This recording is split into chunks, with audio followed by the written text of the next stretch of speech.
J'ai un truc à dire. Oui, moi aussi. Maîtresse, j'ai un truc à dire. Merci. Mais oui, de fou. C'est ça, je pense, déjà. Mais bien sûr, quel bonheur. Ah ouais, ça fait trop plaisir. On se présente très très vite fait en 2 secondes. 2 copains qui tentons de faire un podcast. Vous êtes en train de commencer le 2e épisode. Si vous avez raté le premier, écoutez le premier. Toujours dispo. Voilà. On met un peu plus de contexte sur ce qu'on fait. On va peut-être un peu moins détailler dans celui-ci, forcément. Exactement. L'idée à chaque fois, c'est de se donner un défi, que ce soit collaboratif avec les gens qui écoutent et qui ont envie de le Bien faire sûr. avec nous, et qu'on se donne à 80% dans le défi en voyant Tant si que on y faire se arrive. peut, on se met pas en danger, ni... voilà, on titille les limites. On a tenté au début avec le café et cette fois, nous avons essayé. Essayer de manger 100% local. Alors, on avait mis quelques contextes. On s'était dit que 100% local, on traçait un cercle de 100 km autour de chez nous et c'était ça qu'on considérait ultra local. Mhm. Et puis, dans ce qu'on ambitionnait de se faire à manger à la maison. C'est-à-dire que si on était invité à droite à gauche, on n'avait pas ramené sa gamelle en mode voilà, je me suis cuisiné, je mange pas ce que tu m'offres. Exactement. Voilà. Parce qu'on reste quand même dans les limites de la politesse. Voilà, on est quand même des gens bien élevés. Oula. Civilisés.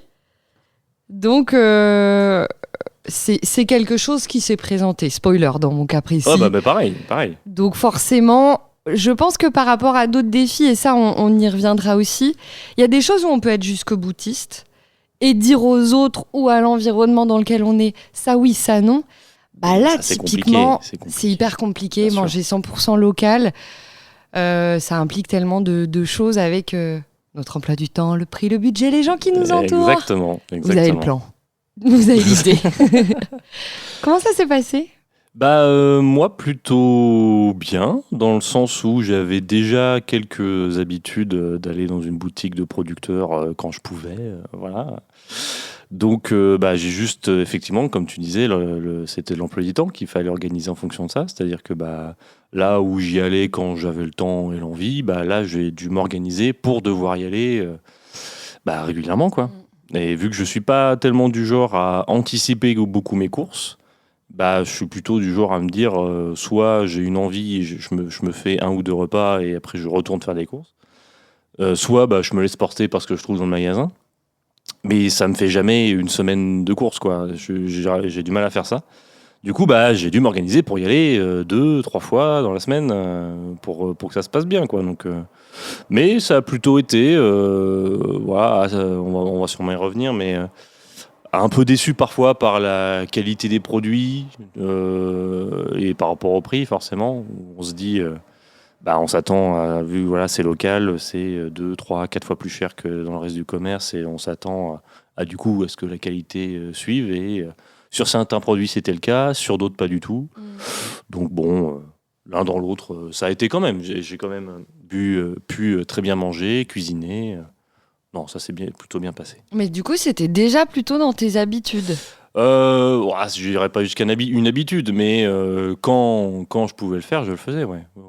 Bah, ça veut pas, après, la réflexion qui a dû aller jusqu'au bout, c'est que j'y allais dans cette boutique, j'achetais pas forcément, tu vois, typiquement, ils vendaient des paquets de pâtes. J'achetais pas forcément les paquets de pâtes, parce que bah, vu le prix par rapport au supermarché, ouais, c'est clair. quand je me faisais des pâtes, un plat de pâtes avec des légumes, etc., les légumes, je pouvais les prendre à la boutique, mais les pâtes, je les prenais pas là-bas, parce que vu le prix, c'était pas possible, quoi.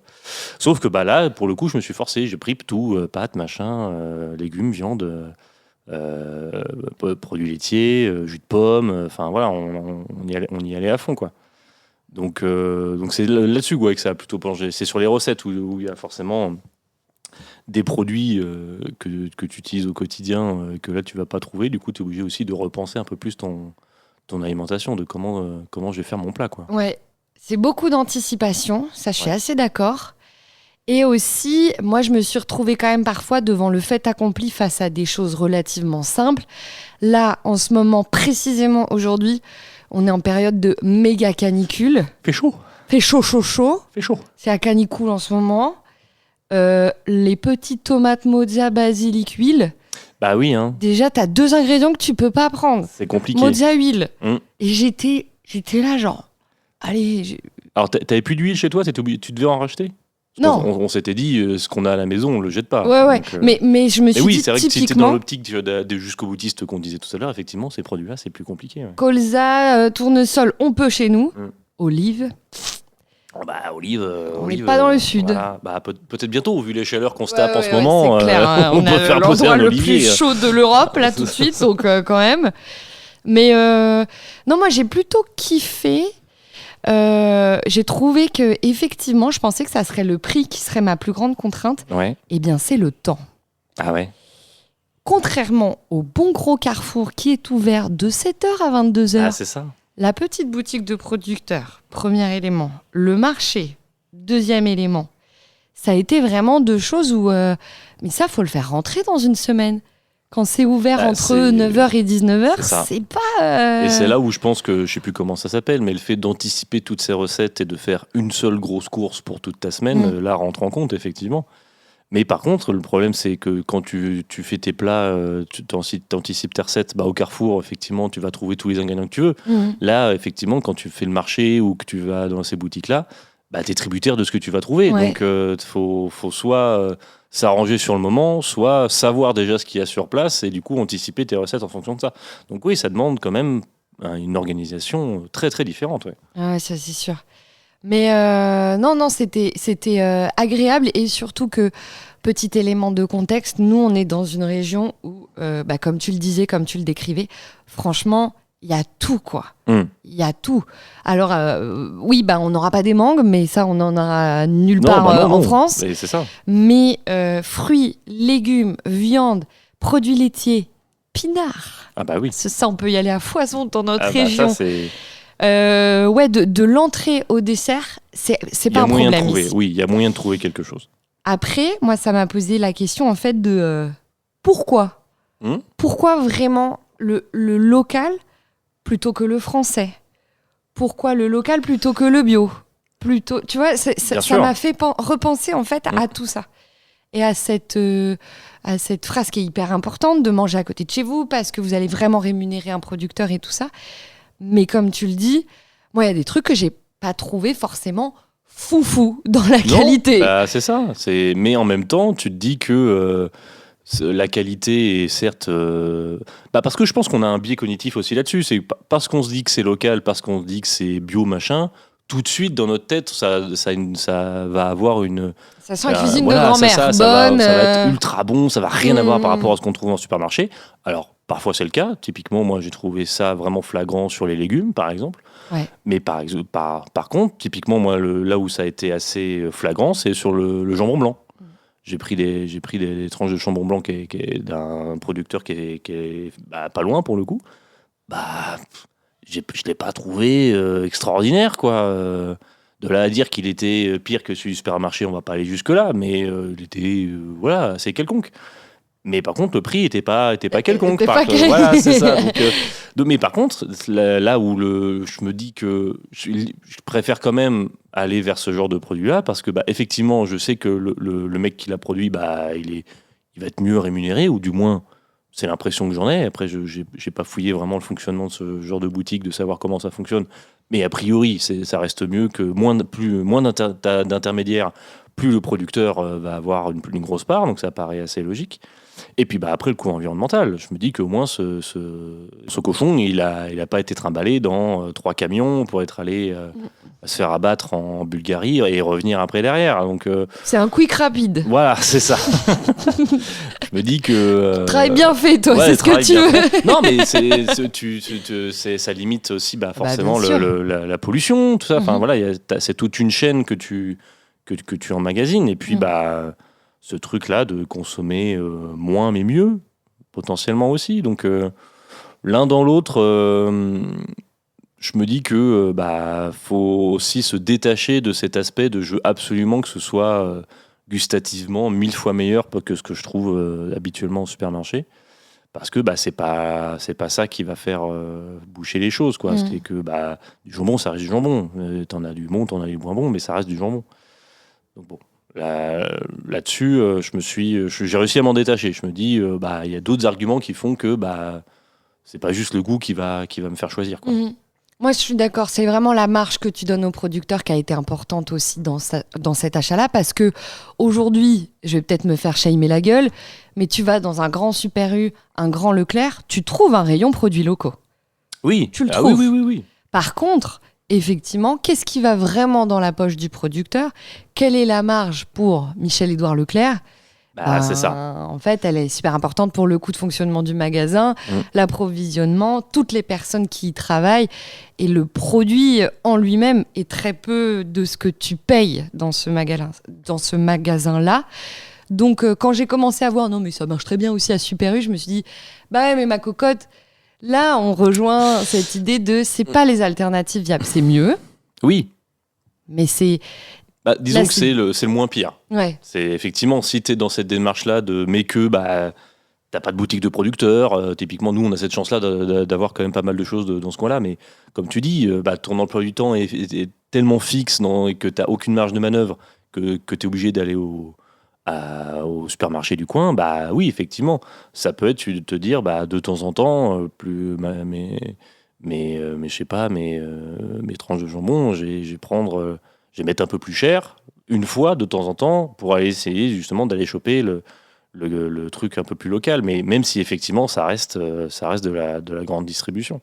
C'est toujours des compromis en fin de compte de ce qu'on se dit. Qu'est-ce que je suis capable de lâcher ? Qu'est-ce que je suis capable de faire comme effort pour consommer mieux, consommer plus éthique. Enfin, je sais pas si c'est le bon mot vraiment, mais d'avoir quand même une qualité dans l'assiette un peu mieux, et surtout effectivement que les agriculteurs ils se retrouvent pas encore un peu fourvoyés dans cette affaire. Sous l'eau encore, ouais. Pour rester poli. Ouais. Un truc que j'ai trop kiffé, c'est que j'ai rencontré des gens. Ah ouais ? Oui, notamment au marché. Je trouve que donc au marché, certes, t'as le vendeur de légumes, primeur ou producteur. Tiens, juste une petite question. Est-ce que c'est facile de faire la différence sur un marché entre un primeur de légumes locaux et un primeur de mec qui va se fournir à Rungis ? Alors, deux choses. Moi, j'ai travaillé sur les marchés déjà. Ouais. Donc, je dirais que je pense que c'est quelque chose qui forcément fait que je sais. La deuxième chose, un primeur, quelqu'un qui va se fournir à Rungis, c'est quelqu'un qui va avoir toutes les couleurs sur son étal. Toutes les couleurs, parce que va y avoir du poivron, va y avoir de la salade. Ça va pas forcément suivre les saisons, quoi. Voilà, ça va briller dans tous les sens. Souvent, il va y avoir marqué aussi au panier de fruits, les légumes de mon jardin, machin. Un producteur, il aura tout intérêt à dire je viens de telle commune, code postal. D'accord. En fait, c'est limite marketingment parlant, il le met à l'ardoise. Le gars, il sait déjà, ou la meuf, sait déjà que ça va faire venir du monde. Donc, je trouve que tu le vois déjà sur l'étal. Et puis sur ce qui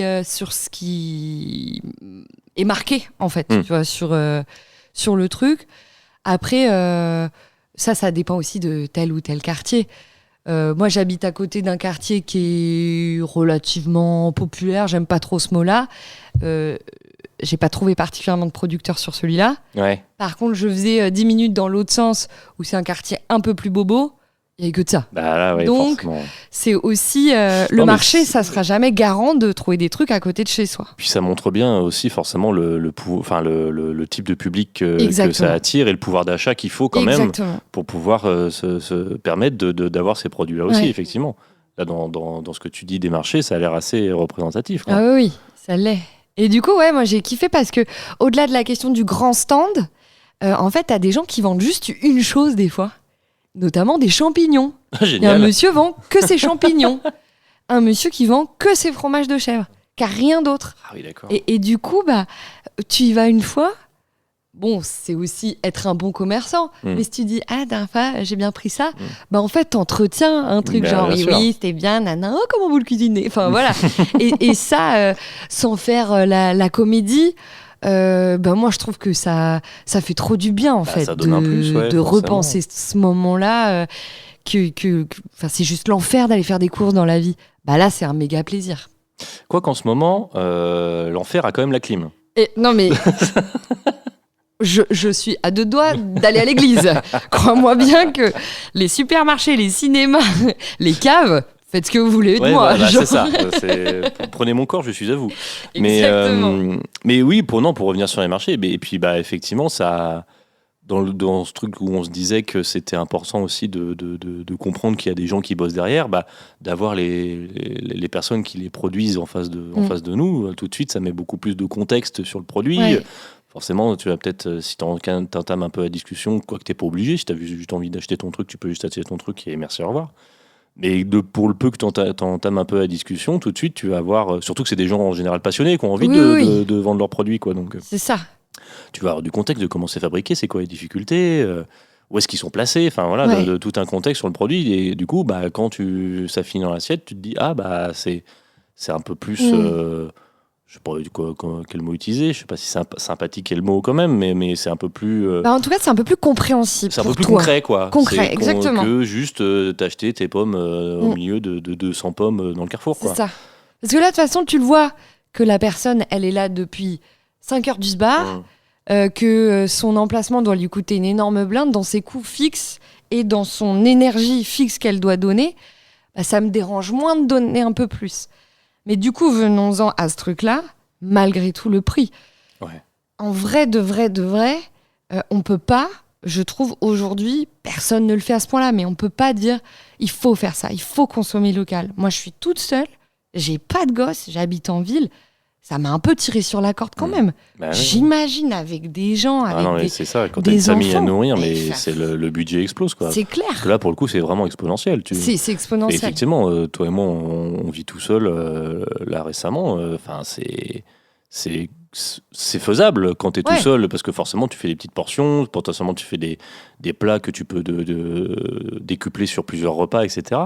Mais quand tu as 2, 3, 4 enfants à nourrir, mais c'est l'enfer. Enfin, j'ose même pas imaginer le prix des courses. Déjà, le prix des courses de base pour ces familles-là, ça doit déjà être exorbitant. Mais quand tu doubles le prix du jambon, quand tu quadruples le prix des pâtes, c'est pas possible, quoi. Mais comme tu dis, sur ces impossible. denrées-là, les pâtes... Tiens, j'ai fait un petit calcul, moi. Vas-y, t'as sorti le ticket de caisse. Ouais, j'ai gardé le ticket de caisse. Typiquement, j'ai acheté un paquet de pâtes, tout ce qu'il y a de plus de pâtes, à base de blé, sans se prendre la tête.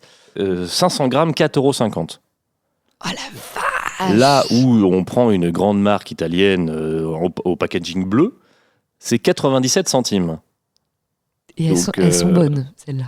Et elles sont pas si pires. On n'est pas fâchés avec ces pâtes-là. Elles nous ont sauvé des soirées étudiantes, ma foi, formidables. Donc bon, les pâtes là, à 4,50 €, elles étaient très bonnes, ma foi. Mais est-ce qu'elles valent 4,50 € les 500 grammes ?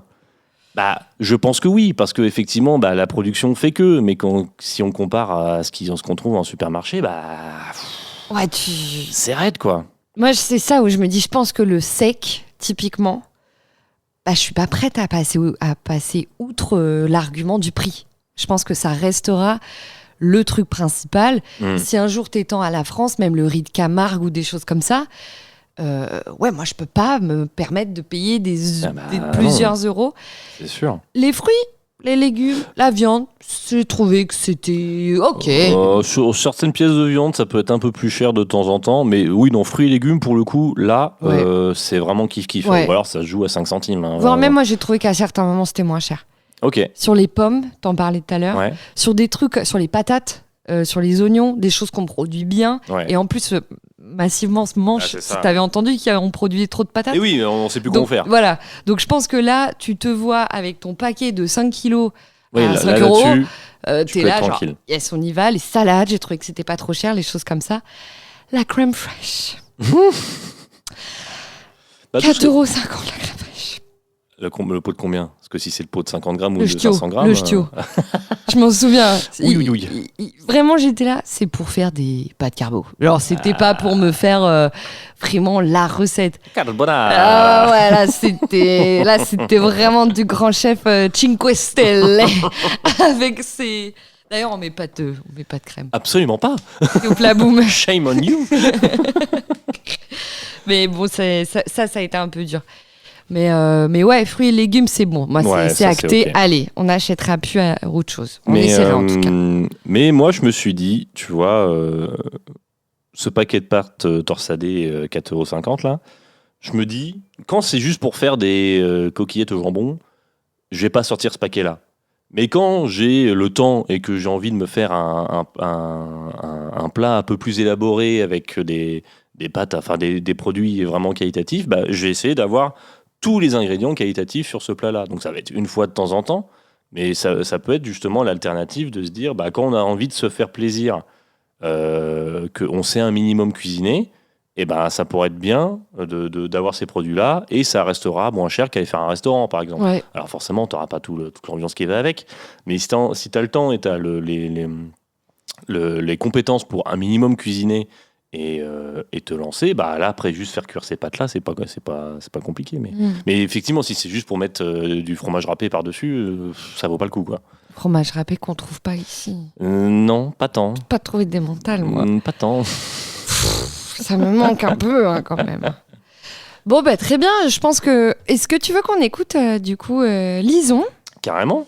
Donc, comme on disait la dernière fois dans le précédent podcast, l'idée, c'est que des gens nous rejoignent sur la période qu'ils peuvent, avec ce qu'ils peuvent. Bien sûr, à la hauteur de moyens de chacun. Hein, pour faire ce petit défi. Et puis, Lison, qui nous a écoutés, elle s'est dit, ouais, vas-y, je le teste pendant une période définie, assez courte.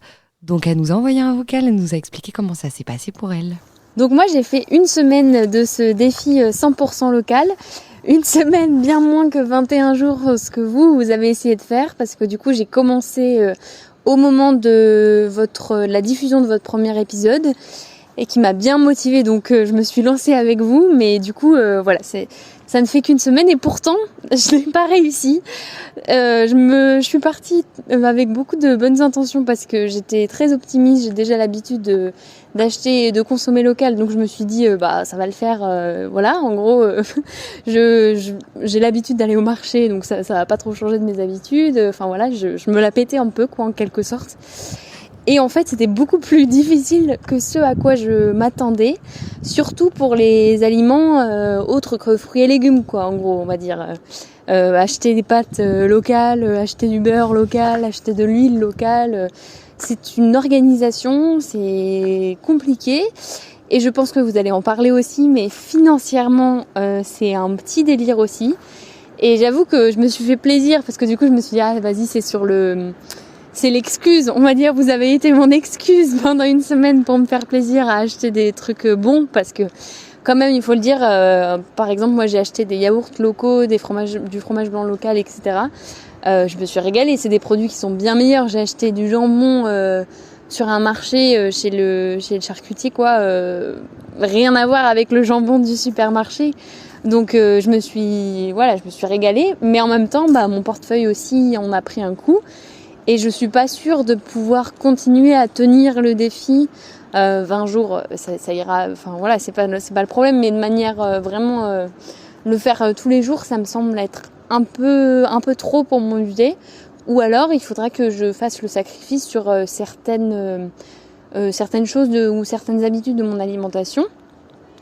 Et là, on en revient aussi à un autre problème que j'ai eu. Je bouge beaucoup pour mon travail, je suis très très souvent en déplacement. Là, en une semaine, j'ai été dans 3 villes différentes. Et donc, j'ai eu 3 frigos différents. Donc, il a fallu que j'achète sur des choses qui pouvaient se garder sans être forcément au frigo. Des choses qui se mangeaient rapidement, donc en faible quantité. Je pouvais pas acheter un gros pot de fromage blanc et le garder pendant un mois parce que... Voilà, il fallait que ça tienne dans les multiples voyages que j'ai faits. Donc ça aussi, c'est quelque chose que j'ai remarqué, c'est que les aliments, souvent, quand j'ai acheté en local, les aliments se conservaient moins bien.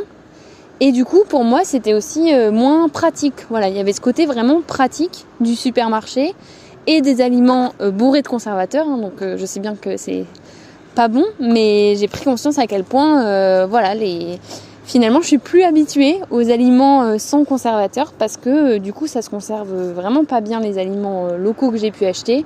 Et donc, c'était pas adapté presque à mon mode de vie et j'ai failli devoir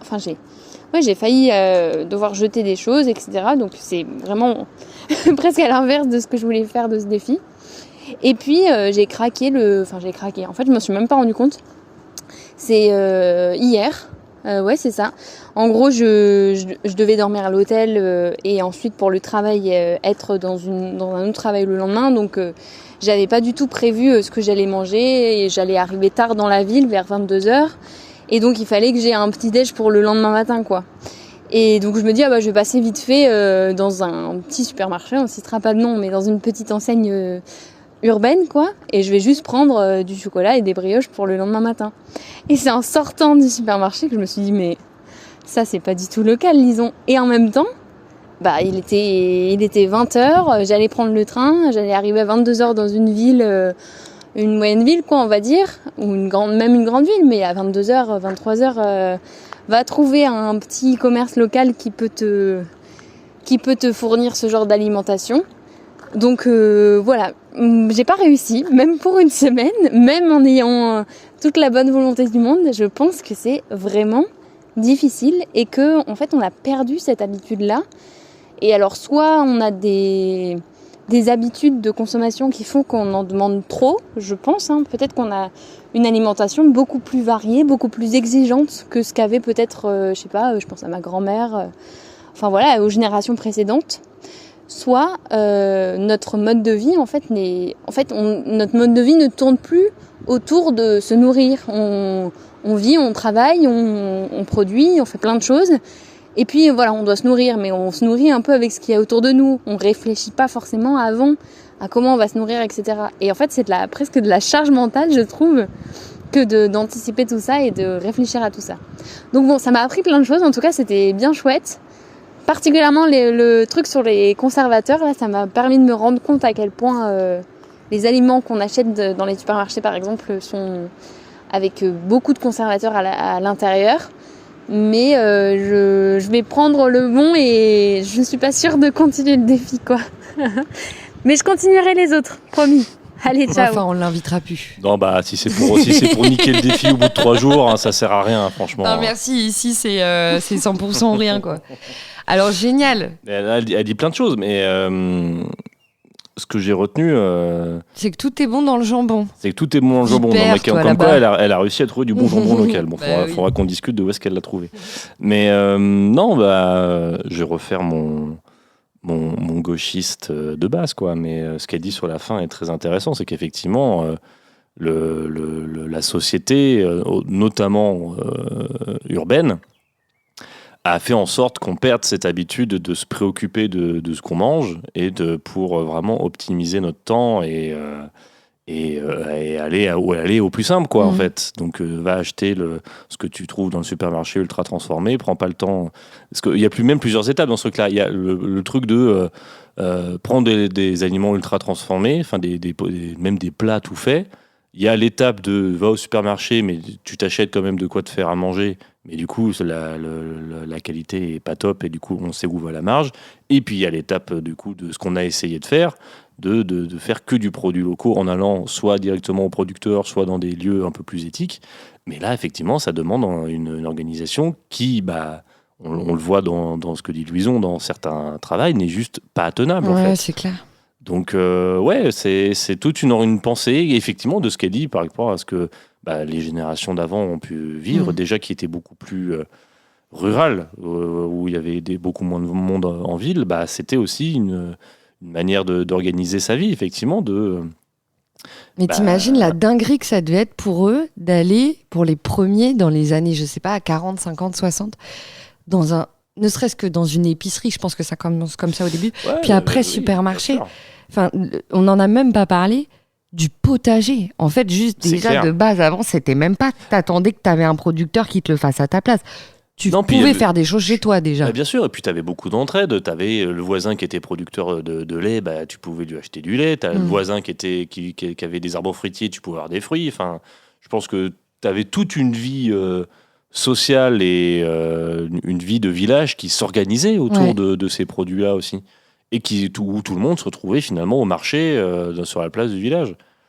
Chose que, je pense, dans les milieux ultra-ruraux continue d'exister à un certain chiffre, même si maintenant, tu as même des supermarchés partout, même dans des tout petits bleds.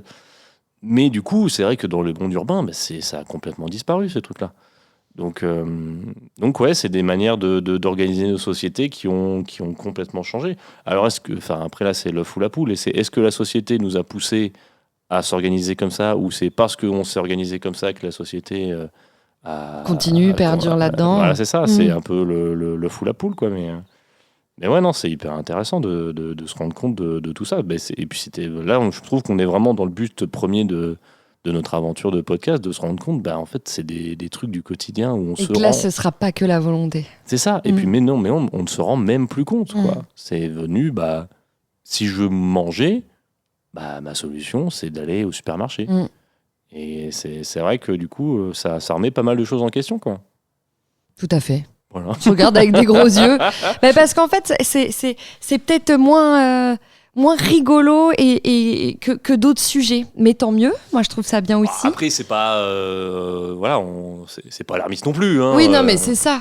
Et puis, encore une fois, on fera bien ce qu'on veut. Si là, on sort de ce podcast et qu'on se fait un gros McDo, non, mais évidemment. grand bien nous fasse. Par contre, on dit ça, faut prendre conscience aussi qu'il n'y a absolument aucun jugement. Oui. Que les gens font bien comme ils peuvent, comme Exactement. ils veulent. Et que, oui, si moi le premier, j'ai été obligé de retourner au supermarché parce que ce ne sera pas tenable de continuer à faire comme j'ai fait. Donc, non, il n'y a absolument aucun jugement dans ce qu'on dit.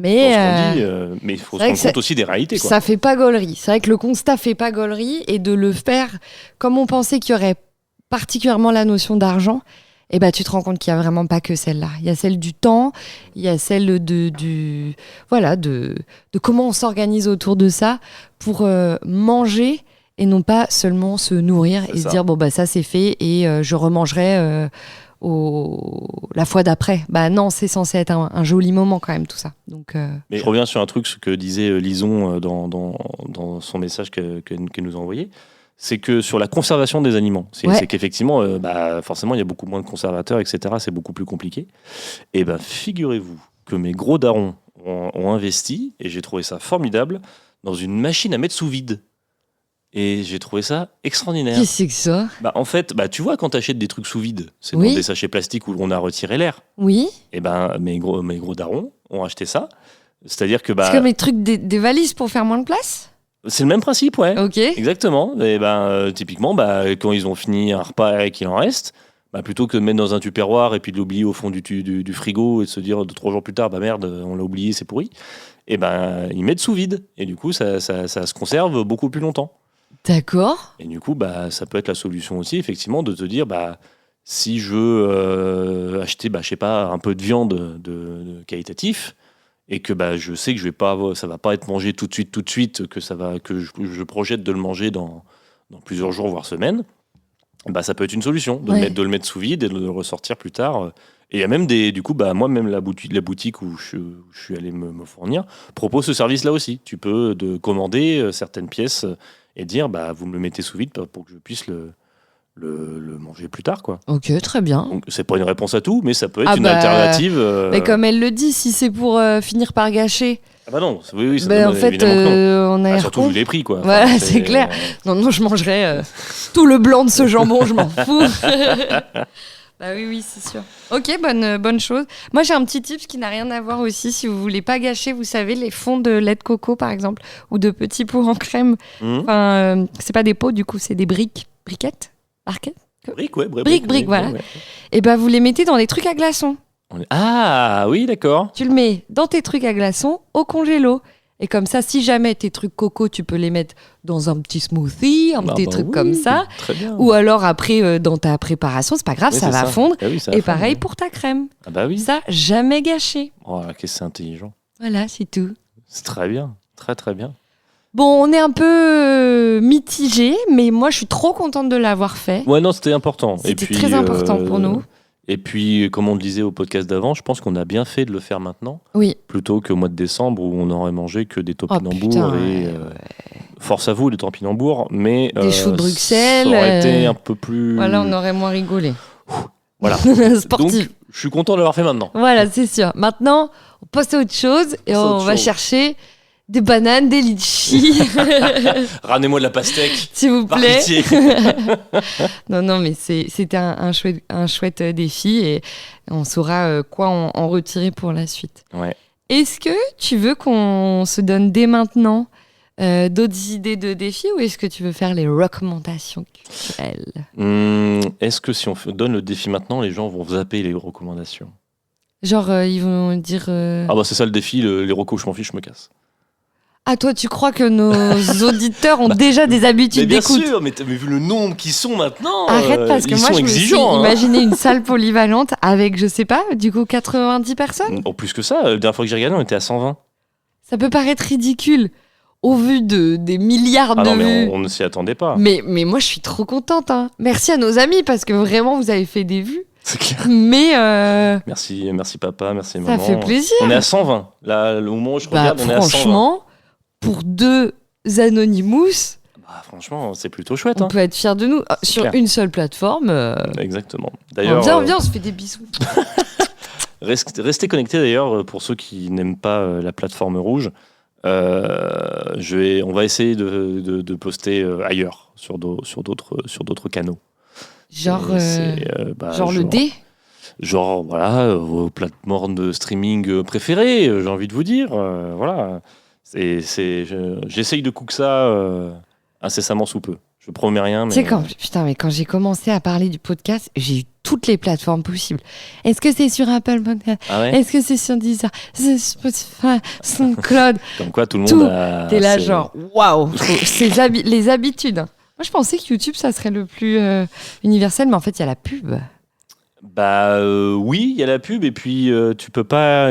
Typiquement, si c'est ton téléphone, tu peux pas verrouiller le téléphone et écouter quoi. T'es obligé de laisser le téléphone déverrouillé. Ouais, en fait, Bon, je dois on rentre dans confesser les que j'ai détails, YouTube Premium. Donc, j'avais oublié. Ah bah voilà. Et oui, typiquement pour les moldus qui n'utilisent pas YouTube Premium, bah, quand tu verrouilles ton téléphone, c'est finito pipo quoi. Donc c'est pour ça, d'autant plus merci de ceux qui ont fait l'effort de garder leur téléphone déverrouillé pour aller jusqu'au bout du podcast. C'est clair. C'est clair. Je crois qu'on a été écouté en plusieurs fois. Oui, moi Parce aussi. qu'on a jacassé aussi. Oui, bah, on papote. Hein. Alors, recommandation Ouais. culturelle, vu que tu veux faire ton climax Exactement. là pour la fin. Et par contre, j'ai une recommandation sur les recommandations que je trouve assez pertinente, peut-être qu'on pourra faire tant que faire se peut pour les prochains coups. C'est que les recommandations soient plus ou moins en rapport avec le thème du podcast. Ouais. On m'a fait cette proposition-là et j'ai dit bah oui, carrément. Du coup, je ne l'ai pas fait. Très bien, parce qu'on n'avait pas discuté de ça de manière non, c'est collégiale. pour T'es ça. un Là, bon, je toi. voulais te le T'es un soumettre. démocrate. Je voulais te le soumettre là, mais je me dis bon, quand il y a des trucs qui seront en rapport, tant mieux. Je me dis pareil, que c'est dans le même délire que le podcast. Si on n'a pas, on parle d'autre chose et puis Bien c'est tout sûr. quoi. Mais du coup, moi, je voulais vous parler d'un film que j'ai vu là tout récemment. Ça s'appelle Backroom. Et c'est réalisé par un très très jeune réalisateur, Kane Parsons, qui a, je crois, 21 ans à l'heure où on se parle, qui est un film d'horreur psychologique. Et en fait, les Backrooms, ça part d'une légende sur Internet, où à la base, une photo avait été publiée, sans vraiment de contexte, de juste une pièce vide, entièrement jaune, avec de la moquette jaune, etc. Bon, une pièce sans doute très lambda, peut-être avec une ambiance un peu spéciale, mais qu'il n'y avait rien de particulier. Et en fait, juste à partir de cette photo-là, les internautes, j'ai l'impression d'avoir 70 ans, mais les gens sur Internet ont échafaudé plein de théories en les partant trucs comme ça. de cette photo-là. En allant c'est envahi par des monstres, c'est des expériences scientifiques qui ont mal tourné. Enfin bref, il y a eu plein d'univers qui ont été créés à partir de cette photo. Et ce jeune réalisateur a commencé une série sur la plateforme rouge. Si vous voulez aller checker sa série, sa chaîne, ça s'appelle Ken Pixels. Et c'est Backroom, tout simplement. Pour mon père, la plateforme rouge, c'est YouTube, papa. Non mais, on peut le dire.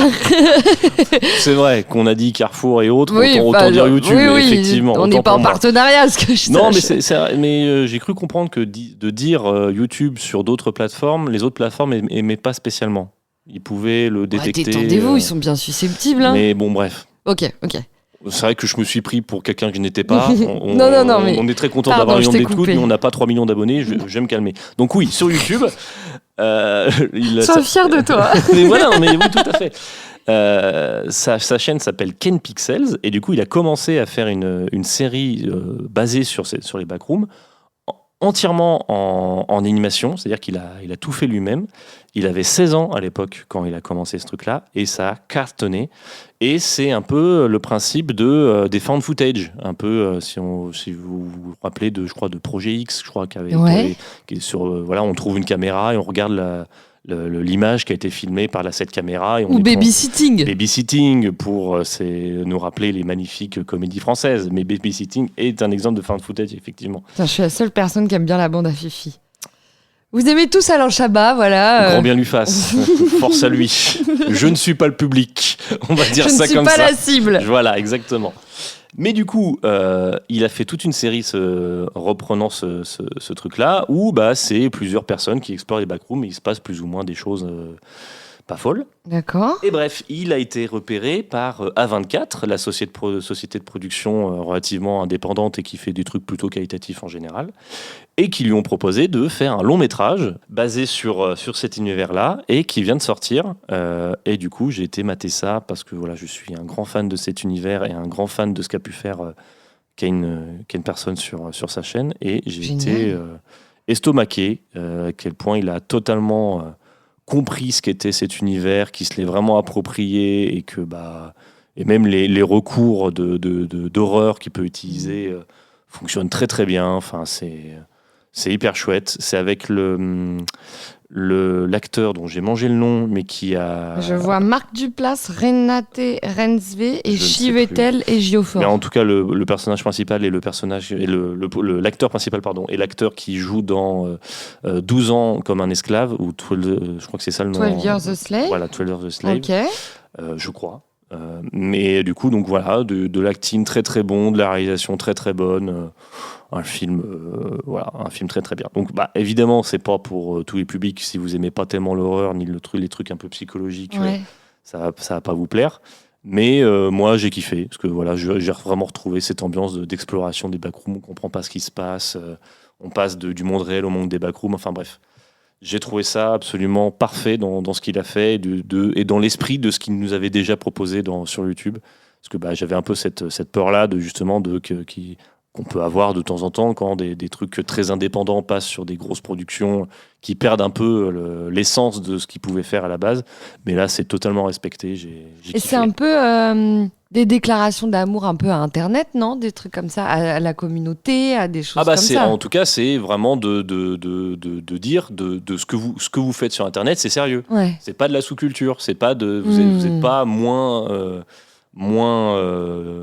noble que... Moins noble, vous n'avez pas moins de talent que des gens qui font des trucs sur des médias sur des médiums un peu plus tradis entre guillemets quoi. Trop bien, mais ça donne très envie. Moi, j'ai jamais entendu parler de ça. Je ne vois pas du tout. Eh ben, écoute, c'est vraiment une des grosses légendes d'internet.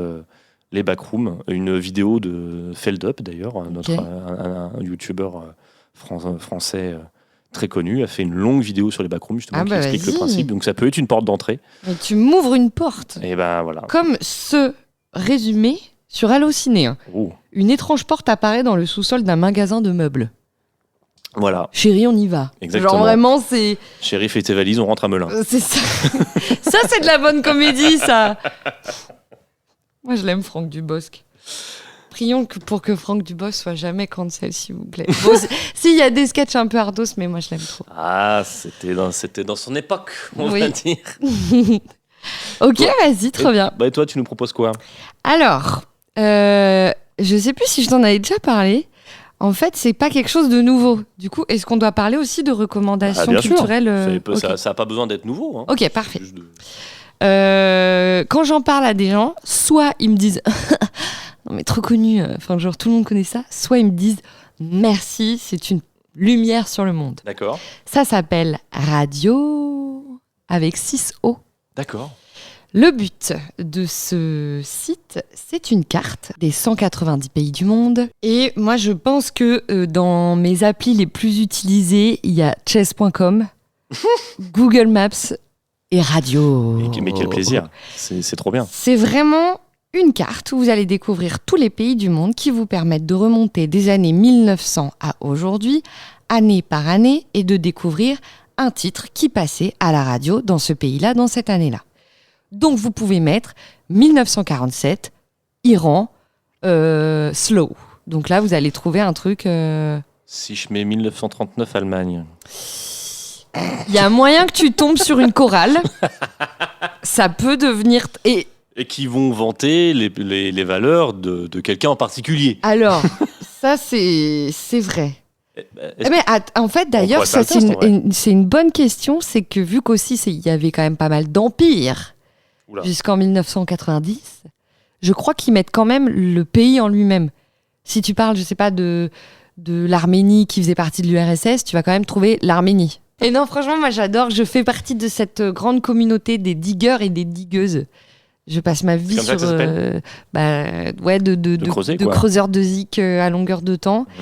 Et ce site, c'est une mine d'or. Je Ah bah, pense bien que sûr. c'est assez collaboratif. Hein. C'est aussi des gens qui Je mettent. pense. Mais c'est aussi les créateurs de base. Et Cocorico. C'est français. C'est pas vrai. C'est français. Putain. Ça date de 2013. Donc, ouais, Génial. c'est vraiment dingo. J'ai trouvé des trucs géniaux. Donc, Radio 6O, si vous connaissez. Il y a un site, il y a une appli. Il y a la totale. Allez kiffer.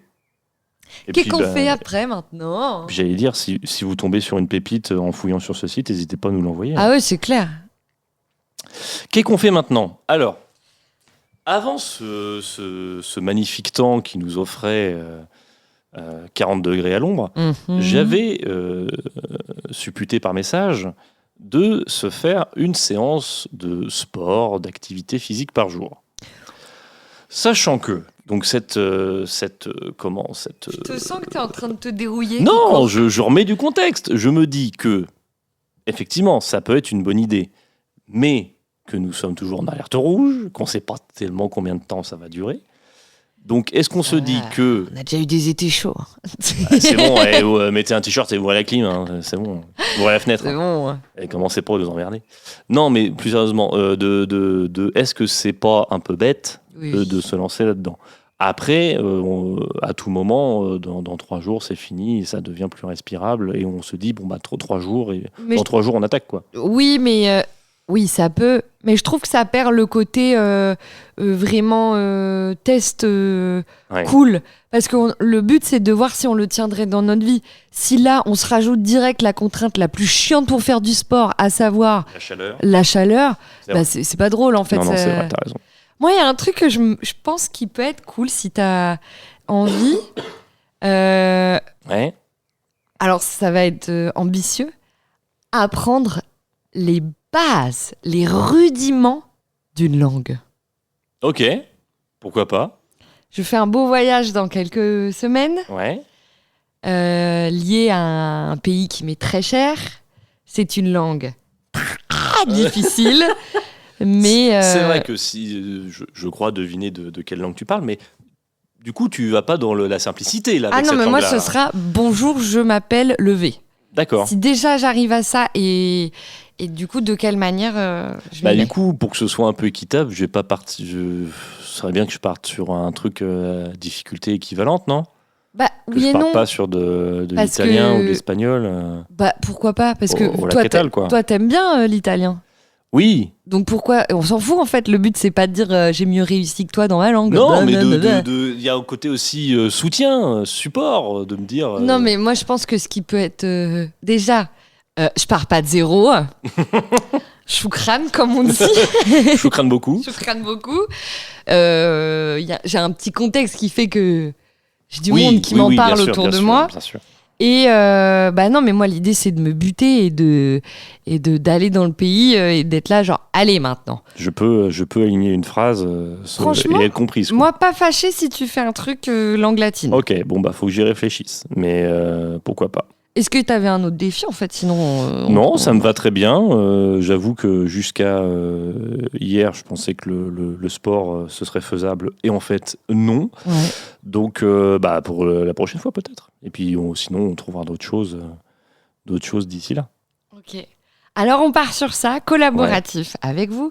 Avez-vous envie de tester le Duolingo, le Babel? C'est ce que j'allais dire. De quels outils on va se munir Ah bah moi tout ce qui est en ma portée. Hein. Ah ouais, carrément. Ah bah ouais. Bah ouais. Film, sous-titrage, le but c'est que... Ah ouais. Est-ce qu'on se dit que pour mener à bien, on se met peut-être genre au moins 10 minutes par jour à ça, ou on se laisse libre cours de la manière de... Parce que moi, j'ai peur de vite lâcher sinon.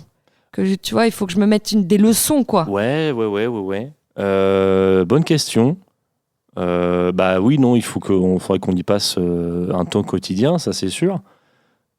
Est-ce qu'on se dirait pas que le prochain coup, il faut qu'on soit capable de se faire une présentation en 30 secondes, tu vois, de se donner un petit objectif, de se dire, faut que pour la prochaine fois, faut que moi, imaginons en italien, faut que je sois capable de dire qui je suis, mon âge, juste de speecher le podcast, tu vois, de speecher le podcast, mais dans la langue choisie. Est-ce que du coup, on se dit que il faut qu'on dise ça à une personne qui parle cette langue-là aussi pour qu'elle nous dise si c'est bien ou pas? Parce que moi, je vais t'écouter. Moi, je parle un peu italien. Oui. Donc, je vais te dire très bien. Ah oui, c'est vrai qu'il y aura personne pour nous dire si c'est bien ou si j'ai dit n'importe quoi. Bah oui, c'est ça. Moi, je peux t'inventer ce que tu veux. J'avais pas pensé à ça. Ouais, faudrait se faire. Ou alors, on prend les deux la même langue. Qu'est-ce qu'on s'embête? Je suis avec toi dans le navire. T'as vraiment envie d'apprendre le dialecte libanais? Tant pis, ce sera le plus simple. Je vais avec toi dans le navire et puis on verra justement la réelle différence. Et si on arrive à se comprendre l'un l'autre aussi. Ok. Moi, je suis très contente. Et écoute, banco.